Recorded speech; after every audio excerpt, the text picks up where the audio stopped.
అందరికీ నమస్కారం అండి. ముఖ్యంగా పాత్రికేయ మిత్రులకి. నేను చెప్పదలుచుకుందంతా కూడా కృష్ణప్రసాద్ గారు చెప్పేశారు. ఇది ఆయన చెప్పినట్టే ఇది ఒక మా ఇద్దరి కాంబినేషన్లో మూడో సినిమా జెంటిల్మన్.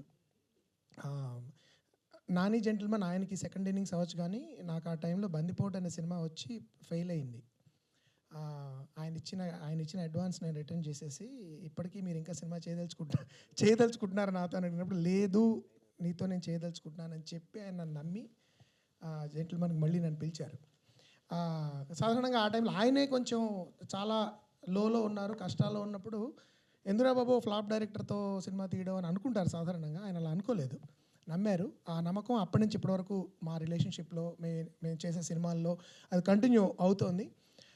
సో ఒక జెంటిల్మన్ లాంటి వైవిధ్యభరితమైన థ్రిల్లరు, తర్వాత సమ్మోహనం లాంటి ఒక బ్రీజీ రొమాన్స్, తర్వాత మళ్ళీ నేను కూడా చాలా రోజులు నేను లాస్ట్ ఇయర్ చేసిన కామెడీ అమీతుమి 2017, దాదాపు ఒక 8 ఏళ్ళు అయిపోయింది. మళ్ళీ చేయాలి, ఒక మంచి కామెడీ చేయాలి, నిజంగా సకుటుంబ సపరివార సమేతంగా అని అంటూ ఉంటాం కదా మనము, సకుటుంబ పరకుటుంబంతో కూడా వచ్చేలాంటి సినిమా కూడా చేయాలి అని అనుకుని ఈ సారంగపాణి జాతకం ఇది ఎప్పటి నుంచి నేను చేద్దాం అనుకుంటున్న కథ. ఇది నాకు చాలా ఇష్టమైన స్టోరీ ఇది. అందుకని ఎప్పటి నుంచో అనుకుంటూ కృష్ణప్రసాద్ గారికి నేను చెప్పడము ఇది అంటే ఆయన వెంటనే ఇమీడియట్గా సినిమా మనం తప్పకుండా చేద్దాము అని ఇమీడియట్లీ ఒక 2 రోజుల్లోనే ఆయన గ్రీన్ లైట్ ఇచ్చేశారు. తర్వాత మేము మొదలెట్టాము.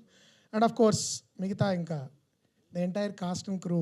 నేను శ్రీనివాస్ అవసరాలు ఎప్పుడు నాతో అంటూ ఉంటాడు, ఒక అడల్ట్ జోక్ వేస్తూ ఉంటాడు నాతో, చెప్పకూడదు లేదు కానీ, sir I want have sets with you అని. So he wants to be on the set with me అని నాకు తర్వాత అర్థమైంది.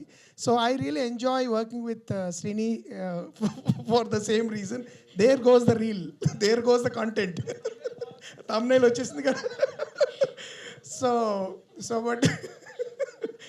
బట్